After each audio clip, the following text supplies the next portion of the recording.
Hello students, हम लगातार कर रहे हैं न्यूमेरिकल्स और पिछले वाली वीडियो में हमने किए थे आंकिक प्रश्न संख्या 1 से 7 तक 1 से 7 तक हमने क्वेश्चन किए थे। अब इस वीडियो में बाकी जो बचे हुए क्वेश्चन हम पूरे करेंगे। ठीक है, इसके बाद में हम चलते हैं क्वेश्चन नंबर 8 पे। अपना क्वेश्चन नंबर है 8, आंसर नंबर 8। ठीक है, तो क्वेश्चन नंबर 8 में आपको दिया गया है कि एक संयुक्त सूक्ष्मदर्शी है। संयुक्त सूक्ष्मदर्शी आपको दी गई है।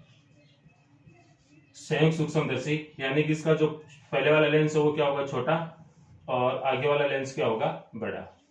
ठीक है, इसको हम बोलते हैं नेत्रिका और इसको हम बोलते हैं विदर्शक। ठीक है, यह विदर्शक है, ये आपका नेत्रिका है। अब आपको जो जो गिवन डाटाज हैं वो मैं लिख रहा हूं, यहां पर दिया गया है। सबसे पहले आपको लिखना पड़ता है, दिया गया है फिजिक्स में कि क्वेश्चन में आपको क्या क्या दे रखा है। तो सबसे पहले आपको दे रखा है कि विदर्शक लेंस की जो फोकस दूरी है वो दे रखी है, यानी कि इस लेंस की फोकस दूरी दे रखी है। विदर्शक को हम लिखते हैं ओ से और इसको लिखते हैं हम ई से, E for I, O for object. तो एफ ओ की वैल्यू आपको दे रखी है 0.95 सेंटीमीटर। फिर आपको दे रखा है नेत्रिका लेंस की फोकस दूरी, तो एफ इज इक्वल टू आपको दे रखा है 5 सेंटीमीटर। इसकी वैल्यू आपको दे रखी है 5 सेंटीमीटर। फिर आपको ये दे रखा है कि इन दोनों लेंसों के बीच की दूरी, इन दोनों लेंसों की जो बीच की दूरी है वो आपको दे रखी है। ठीक है, और आपको दे रखा है कि अंतिम प्रतिबिंब कितना है वो भी दे रखा है, यानी कि आपको एल की वैल्यू भी दी हुई है, और इसके द्वारा जो प्रतिबिंब बनता है आंख की न्यूनतम स्पष्ट दूरी पर, यानी कि वी ई की वैल्यू आपको दे रखी है, वो है 25 सेंटीमीटर। ठीक है, फोकस दूरियां दोनों लेंसों के लिए हम क्या लेते हैं, पॉजिटिव लेते हैं। ठीक है, और ये जो इस लेंस के लिए जो अंतिम प्रतिबिंब जो इधर बनता है, ठीक है, तो ये किस में लेते हैं, हम माइनस में लेते हैं। और इन दोनों लेंसों के बीच की दूरी दे रखी है आपको 20 सेंटीमीटर। हाँ, 20 सेंटीमीटर, 20 सेंटीमीटर। तो अब आपको ज्ञात करना है यहाँ पर संयुक्त सूक्ष्मदर्शी की आवर्धन क्षमता, यानी कि एम की वैल्यू आपको ज्ञात करनी है। ठीक है, तो संयुक्त सूक्ष्मदर्शी की आवर्धन क्षमता ज्ञात करने के लिए पहले मैं सूत्र लिखता हूं इसको, संयुक्त सूक्ष्मदर्शी की आवर्धन क्षमता। इसका फॉर्मूला याद होना चाहिए आपको। तो फॉर्मूला क्या है, m is equal to minus V not upon U not 1 plus D upon F not. ठीक है, अब हमारे पास में जो दिए गए डाटा हैं और इस फॉर्मूले की जो डाटा है, इन दोनों को सबसे पहले हम मैच करते हैं। सबसे पहले हमें दिया गया वो लिखते हैं और पूछा गया क्या है वो लिखते हैं, और जो पूछा गया है उससे संबंधित उसका फॉर्मूला लिखते हैं। न्यूमेरिकल करने का एक तरीका होता है। ठीक है, फॉर्मूला हमने ये लिखा। अब हम चेक करते हैं कि यदि इस फॉर्मूले में जो दी गई, इस फॉर्मूले में जो काम आने वैल्यू है, क्या उन सब की वैल्यू हमारे पास में है क्या, तो हम चेक करते हैं। वी नॉट नहीं है, यू नॉट नहीं है, डी 25 सेंटीमीटर होता है, एफ नॉट हमारे पास में है, बट वी नॉट और यू नॉट हमारे पास में अवेलेबल नहीं है। तो सबसे पहले हम ज्ञात करेंगे, इन दोनों की वैल्यू ज्ञात करेंगे। ठीक है, वी नॉट और यू नॉट की क्या करेंगे, वैल्यू ज्ञात करेंगे। तो वैल्यू ज्ञात करने के लिए सबसे पहले आपको क्या चाहिए, वो आपको चेक करना। सबसे पहले हम यू नॉट और वी नॉट की वैल्यू ज्ञात करने के लिए हम काम ले रहे हैं लेंस उत्तर, नेत्रिका के लिए ले लेते हैं। नेत्रिका के लिए लेंस सूत्र, तो इस लेंस के लिए लेंस सूत्र होगा इस, यानी इस लेंस की फोकस दूरी 1/f से लिख रहे हैं। इस लेंस के लिए बिंब दूरी और प्रतिबिंब दूरी यानी इस प्रकार से लिखेंगे। ठीक है, अब इनमें हमारे पास में किस की वैल्यू है, इसकी वैल्यू है और इसकी वैल्यू है, तो यहाँ से यू ई की वैल्यू हमारे पास में आ जाएगी। इसको मैं इधर लेके आया तो ये हो गया 1/u e is equal to 1/v और माइनस 1/f। ठीक है, वैल्यू पुट कर दीजिए, तो 1/u is equal to 1/v और v की वैल्यू है 25 सेंटीमीटर, तो ये माइनस 25, ये वाला माइनस, फिर 1/f और 1/f की वैल्यू है 5 सेंटीमीटर, तो 1/5।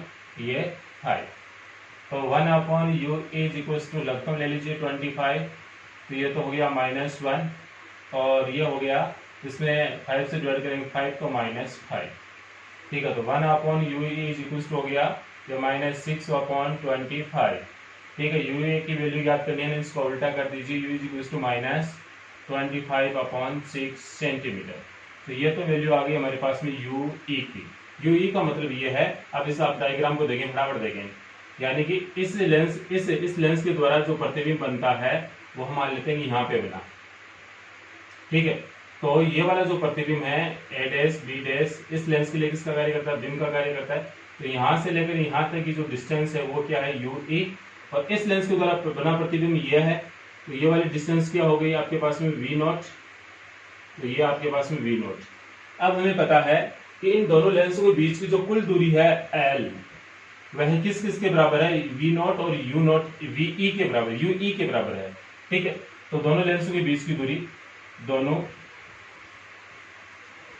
लेंसों के बीच की दूरी यानी कि L is equal to V not plus मापांक यूई। मापांक यूई का मतलब है, यूई हमेशा क्या होता है, नेगेटिव होता है, बट हम दोनों लेंस के बीच की दूरी ज्ञात कर रहे हैं, तो इसका जो पॉजिटिव वैल्यू है वही हम लेंगे। ठीक है, तो यहां से हमें वी नॉट की वैल्यू फाइंड आउट हो जाएगी, क्योंकि वी नॉट की वैल्यू हमारे पास में है नहीं और हमें वी नॉट की वैल्यू चाहिए। तो यहां से V not is equal to क्या हो गया, V not is equal to L minus, इसको इधर लेके आया तो ये माइनस की टर्म हो जाएगी यू ई। ठीक है, तो यहाँ पे देखें V not is equal to L की वैल्यू कितनी है, तो एल की वैल्यू है 20 सेंटीमीटर। तो इसको आप लिख दीजिए 20 माइनस यू ई की वैल्यू ये रही, माइनस यू ई की वैल्यू है 25/6। ठीक है, ये वाला माइनस साइन आपको यूज नहीं करना है, क्योंकि यहाँ पे मैंने मापांक लगा दिया, मोड लगा दिया। मोड का यूज करते ही आप इसकी पॉजिटिव वैल्यू ओनली काम में लेनी है आपको। ठीक है, तो V not is equal to क्या हो गया आपके पास में, लघुम आया यहाँ पे 6। ठीक है, 6 को 20 से मल्टीप्लाई किया तो 120 माइनस 25। ठीक है, तो वी नॉट की वैल्यू आपके पास में क्या आई वो देखें आप। तो V not is equal to आपके पास में वैल्यू आ गई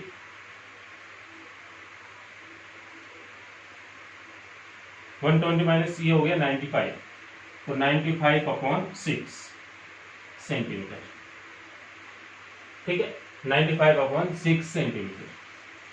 अब देखें वी नॉट का काम हो गया, अब हमें चाहिए यू नॉट चाहिए। तो इस लेंस के लिए हम फॉर्मूला लगा दें, कौन सा लेंस तो लगा दें, तो ये वाला लेंस कौन सा, हबीदर्शक। तो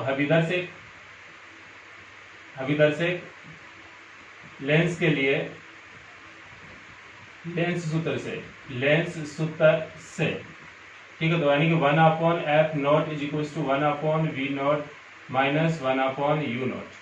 ठीक है, हमें वैल्यू किसकी चाहिए, यू नॉट की चाहिए। ठीक है, तो हमारे पास में क्या हो गया, 1/u not is equal to 1/v not, और इसको मैं एप्पल टर्म को इधर लेके आऊंगा तो ये हो गई माइनस की। ठीक है, तो 1/u not is equal to 1/v not. तो v नॉट की वैल्यू हमारे पास में ये रही, v नॉट की वैल्यू हमारे पास में ये रही, कितनी है, नहीं ये रही ऊपर 95, तो 95/6 माइनस एफ नॉट की वैल्यू 0.95, तो 1/0.95। ठीक है, तो 1/u not is equal to 95/6 minus point को उठाएंगे तो ऊपर 100 से मल्टीप्लाई कर दीजिए 95। ठीक है, कुल मिलाकर बात ये वाली हो गई, यानी कि इसकी वैल्यू आपने उल्टी लिख दी।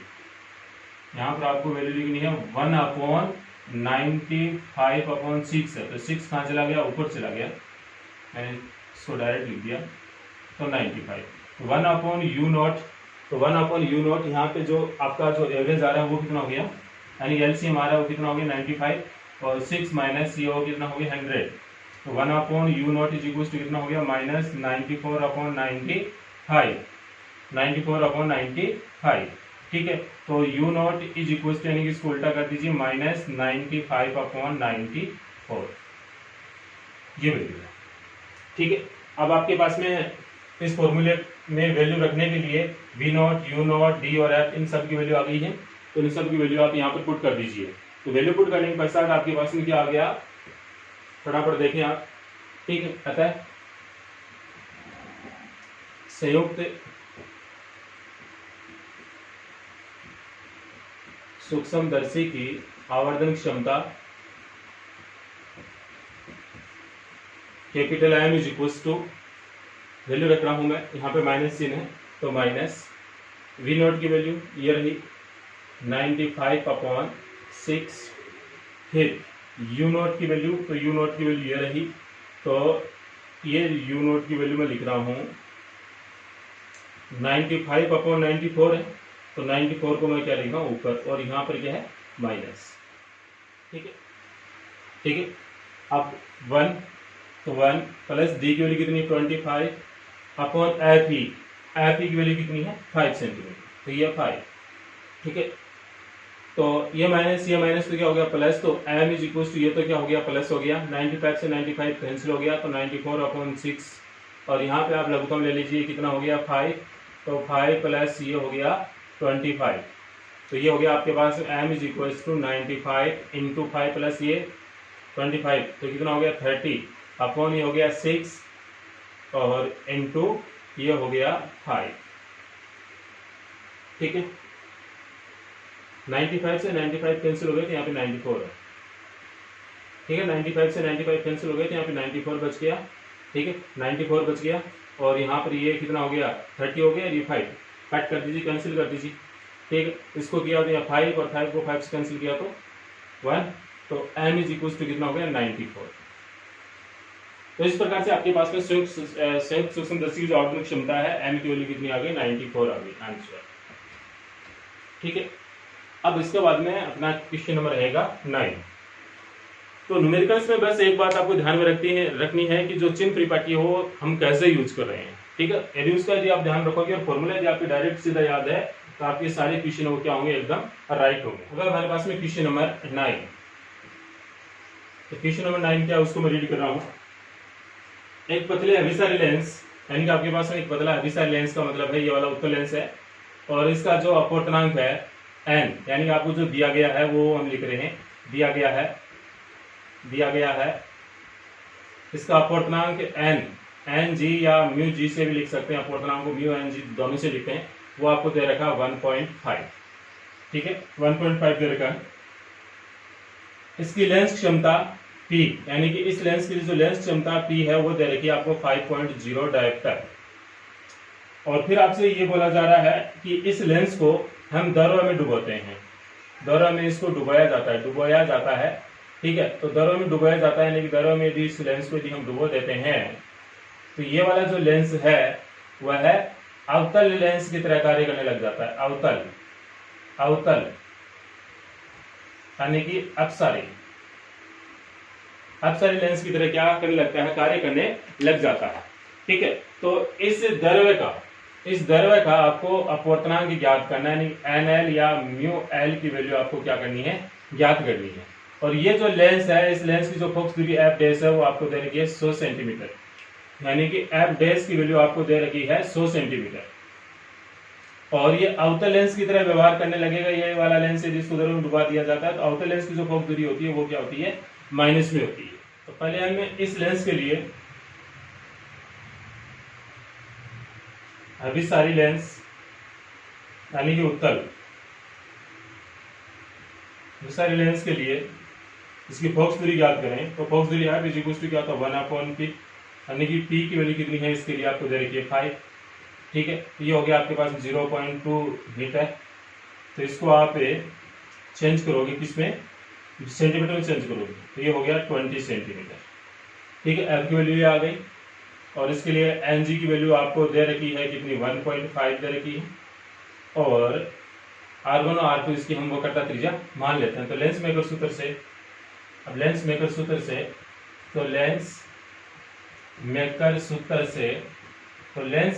से क्या लिख सकते हैं, 1/f is equal to mu या ng यानी ग्लास का, और n यानी एयर का, अपॉन 1 -1, और ये हो गया 1/R1 - 1/R2, ये सूत्र रहता है।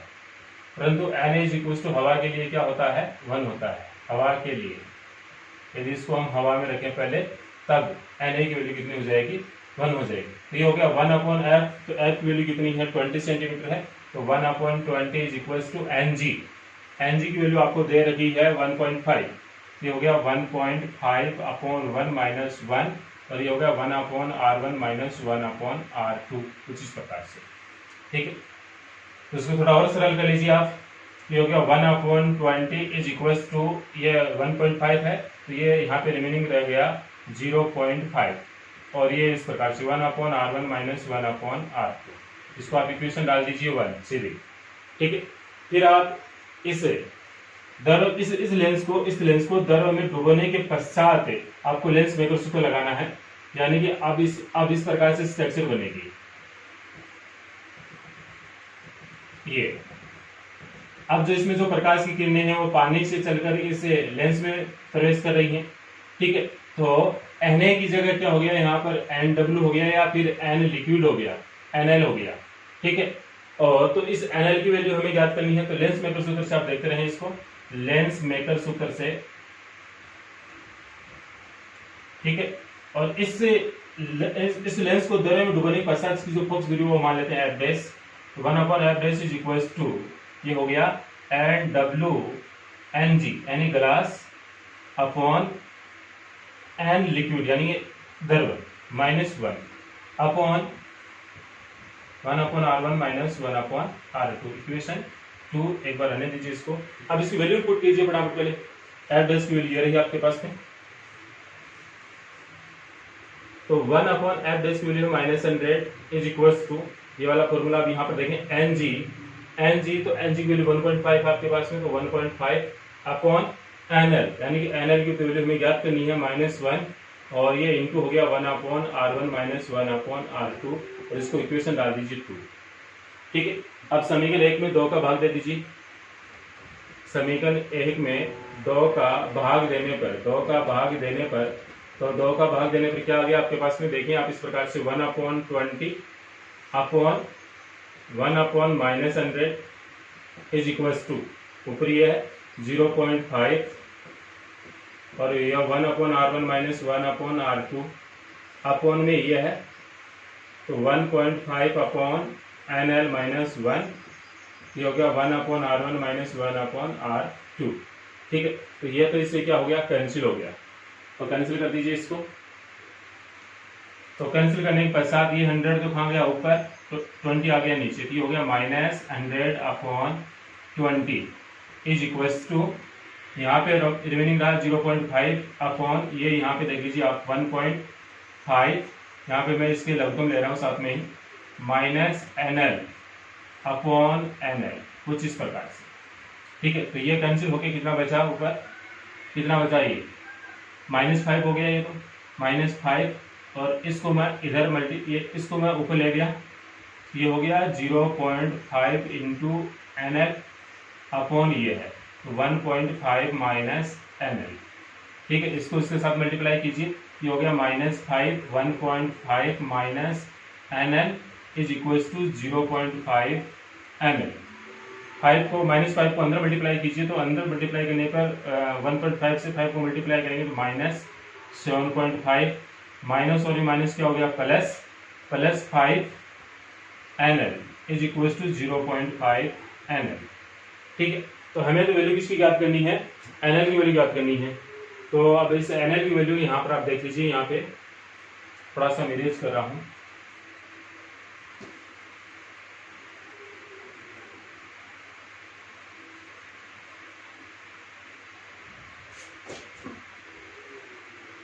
इसको मैं इधर लेके गया और इसको इधर लेके आए, तो क्या है इधर 5 NL माइनस उसको उधर लेके आए तो 0.5 ml इज इक्वल टू, ये -7.5 को उधर लेके गया तो ये तो प्लस का हो गया 7.5, इससे इसको माइनस किया तो ये हो गया 4.2 NL इज इक्वल टू 7.5, अर्थात NL is equal to 7.5 upon ये 5, पॉइंट से पॉइंट क्या हो गया कैंसिल, यानी 75 अपॉन 45, 15 से डिवाइड कर दीजिए इसको, 15 से डिवाइड करेंगे तो ये तो हो गया 5, और ये क्या हो गया 3, तो अतः हमारे पास में NL इज इक्वल टू कितना हो गया 5/3, ठीक है। अपवर्तनांक का कोई मात्रक नहीं होता, इसलिए मात्रक नहीं लिखेंगे, ठीक है। तो हमारे क्वेश्चन में हमारे इस क्वेश्चन में हमें से जो पूछा गया था वही यही पूछा गया था कि द्रव्य का अपवर्तनांक कितना है, तो कितना है, इतना है।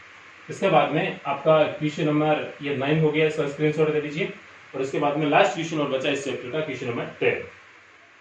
अब हमारे पास में क्वेश्चन नंबर 10, तो क्वेश्चन नंबर 10 में आपको दिया गया है, एक प्रिज्म है आपके पास में दिया गया है। सबसे पहले हम लिखते हैं दिया गया है, ठीक है। दिया गया आपको क्या, एक प्रिज्म दिया गया है और प्रिज्म का जो ये अपवर्तनांक कोण या फिर ये प्रिज्म कोण ए दिया गया है और इसका जो अपवर्तनांक है n इज इक्वल टू, वो आपको दे रखा है cot a upon 2, cot a upon 2 दे रखा है, ठीक है। तो इस कंडीशन में इसका न्यूनतम विचलन कोण डेल m की वैल्यू आपको ज्ञात करनी है, यानी कि आपको दे रखा है प्रिज्म कोण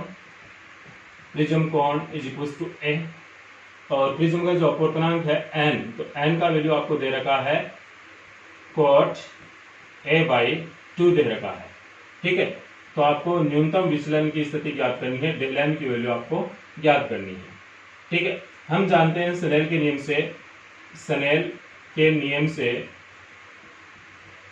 से हम ये जानते हैं कि n2 upon n1 is equal to sine i upon sine r होता है, बट हम ये भी जानते हैं कि i इज इक्वल टू क्या होता है, del m plus a upon 2 और r इज इक्वल टू क्या होता है, न्यूनतम विचलन की स्थिति में a बाई 2, ठीक है। ये वाली वैल्यू होती है, हम जानते हैं जब प्रिज्म वाला डेरिवेशन करते हैं तो उसमें न्यूनतम विचलन की स्थिति के पश्चात यदि i और r की वैल्यू ज्ञात करते हैं तो ये वाली कंडीशन बनती है, आपको वहां से सीधा लिखना है, ठीक है। और n2 की वैल्यू में मान लेता हूं n, तो n की वैल्यू कितनी है cot a बाई 2 और n1 हवा के लिए n1 की वैल्यू कितनी मान लेते हैं 1, यानी कि हवा के लिए, ठीक है। तो कुल मिलाकर ये बात क्या हो गई, n is equal to sine i की वैल्यू क्या रही, del m plus a by 2 upon sine r की वैल्यू क्या है आपके पास में a बाई 2, ठीक है। n की वैल्यू लिख दीजिए आप, तो n की वैल्यू ये रही क्या है cot a बाई 2, ठीक है। और ये आपके पास में sine del m plus a by 2 upon sine a by 2, ठीक है। cot को हम कैसे लिख सकते हैं, cot को cos अपॉन साइन के रूप में लिख सकते हैं। तो cot बराबर क्या होता है, साइन थीटा बटा cos थीटा बटा साइन थीटा होता है। तो cos a by 2 upon sine a by 2 is equal to this, ये क्या है, sine del m plus a by 2 upon sine a by 2, sine a by 2 से साइन a बाई 2 कैंसिल हो गया तो क्या बचा यहाँ पर cos a by 2 is equal to sine del m plus a by 2, ठीक है। अब यहाँ पर हम ये चाहेंगे कि दोनों तरफ क्या हो, एक जैसी संख्या हो, दोनों तरफ क्या हो, साइन हो या दोनों तरफ क्या हो, cos हो। तो मैं इस cos को साइन में कन्वर्ट कर रहा हूँ, ठीक है। तो cos थीटा को साइन थीटा में कन्वर्ट करने के लिए मैं ये वाला सूत्र लगा रहा हूँ, साइन 90 माइनस थीटा, तो 90 माइनस थीटा की जगह क्या a बाई 2, ये हो गया sine del m plus a upon 2, ठीक है। साइन से साइन क्या हो गया कैंसिल, तो यहाँ पे क्या बनेगा 90 a upon 2 is equal to del m a by 2 को आप इधर से मल्टीप्लाई कीजिए, तो ये हो गया 90 इंटू 2 माइनस ये 2 is equal to del m plus a, 2 से 2 कैंसिल और ये कितना हो गया 180, 180 minus a is equal to del m plus a को आप इधर शिफ्ट कीजिए, ठीक है। a को इधर शिफ्ट करोगे तो इधर प्लस का इधर जाके किसका हो जाएगा, माइनस का हो जाएगा, तो ये हो गया 180 माइनस a और ये minus a is equal to कितना हो गया डेल m, तो del m is equal to क्या हो गया 180 माइनस ये कितना माइनस 2a, ठीक है। तो ये आपका क्या है राइट आंसर इस प्रकार से। तो इस प्रकार से आपका क्वेश्चन नंबर क्या हो गया 10 हो गया, ठीक है। फिजिक्स में ज्यादातर बच्चे क्या होते हैं न्यूमेरिकल से डरते हैं कि सर न्यूमेरिकल्स कितने नंबर के आएंगे, सर कैसे आएंगे, या फिर कौन से चैप्टर से आएंगे, उनको इतना बता दो कि कौन से चैप्टर से आएंगे और सर कौन सा न्यूमेरिकल आएगा, हम उसी को पढ़ लेंगे डायरेक्ट, ठीक है। तो फिजिक्स में आपको न्यूमेरिकल से डरने की जरूरत नहीं होती है, ठीक है। न्यूमेरिकल सामान्यतः बोर्ड एग्जाम में 15 से 16 नंबर तक आते हैं, 14 या 16 नंबर तक के पक्के आते हैं, ठीक है, नए पैटर्न के अनुसार। तो न्यूमेरिकल करने का एक ही तरीका है, सबसे पहले आप थ्योरी पढ़ें और थ्योरी के जो जितने भी कॉन्सेप्ट हैं वो तैयार रखें और डायरेक्ट आप सूत्र याद रखें, ठीक है। और सूत्र याद रखने के पश्चात आपको बस ये इतना पूरा मटेरियल याद है पूरे चैप्टर का, उसके पश्चात यदि आप न्यूमेरिकल करते हैं तो उस क्वेश्चन को आप 2-3 बार पढ़ें, कम से कम 3 बार क्वेश्चन को पढ़ें, ठीक है। तो 3 बार यदि आप क्वेश्चन को पढ़ लेते हैं तो आपको ये पता चल जाता है कि इस क्वेश्चन में क्या दिया गया है आपको और कौन सी चीज आपको याद करनी है, ठीक है। जो चीज आपको याद करनी है उससे संबंधित 2 या 3 फॉर्मूले हो सकते हैं, तो आप रफ पेज में उसको 2 या 3 फॉर्मूले जितने फॉर्मूले हैं वो सब फॉर्मूले आप लिख सकते हैं। लिखने के पश्चात आपको दिया गया वहां से मैच करना है कि कौन से सूत्र में दिया गया हुआ मैच कर रहा है। ठीक है, तो जिस सूत्र में दिया गया हुआ मैच कर रहा है तो उस सूत्र को हम लागू कर देंगे। ठीक है, यदि किसी सूत्र में मान लीजिए दिया गया हुआ मैच नहीं कर रहा है तो हम उन बीच की कड़ी याद करेंगे कि इस हमारे पास में ये वैल्यू है और हमें सूत्र में ये वैल्यू चाहिए, तो क्या इन दोनों वैल्यू में कुछ संबंध हो सकता है क्या इससे ये वाली वैल्यू याद करने के लिए, तो उस संबंध को आपको टंटोलना पड़ेगा। ठीक है, तो इस प्रकार से हम न्यूमेरिकल कर सकते हैं। ठीक है, तो न्यूमेरिकल से आपको घबराने की बिल्कुल भी आवश्यकता नहीं है। न्यूमेरिकल बहुत इजी होते हैं और न्यूमेरिकल यदि आपने करना शुरू कर दिया, यदि आप एक या दो चैप्टर की यदि न्यूमेरिकल्स करते हैं तो आपको कुछ दिक्कत हो सकती है क्योंकि आपका अभ्यास नहीं है न्यूमेरिकल करना। ठीक है, और यदि आपने एक और दो चैप्टर के न्यूमेरिकल कंप्लीट कर लिए, लगभग कर लिए, आपने अपने आप से कर लिए, तो फिर आपका मन करेगा न्यूमेरिकल को करने के लिए, आपका मन करेगा कि हम न्यूमेरिकल और करें और करें। और यदि आप फिजिक्स में न्यूमेरिकल करने लगे, इसलिए इसका मतलब ये है कि आपको निश्चित रूप से सफलता मिलेगी। आगे भविष्य में जितने भी कॉम्पिटिशन एग्जाम्स होते हैं वहाँ पे न्यूमेरिकल्स का बहुत ज्यादा इंपॉर्टेंस होता है। फिजिक्स से संबंधित आपको कोई भी परिभाषाएं वगैरह कुछ नहीं पूछा जाएगा, ओनली आपसे वहाँ से बहुत सारे न्यूमेरिकल्स होंगे और उस न्यूमेरिकल्स को आपको क्या करना पड़ता है, सोल्व करना पड़ता है। ठीक है, तो आप कोशिश करें कि हम न्यूमेरिकल्स ज्यादा से ज्यादा करें। ठीक है, और न्यूमेरिकल्स यदि आप ज्यादा से ज्यादा कर रहे हैं तो आप फिजिक्स में 100/100 नंबर लेकर आ सकते हैं, आसान है। ठीक है, 100 में से 100 नंबर लेकर आना आसान है फिजिक्स में। कब है, जब यदि आपको न्यूमेरिकल्स पूरे आ रहे हैं।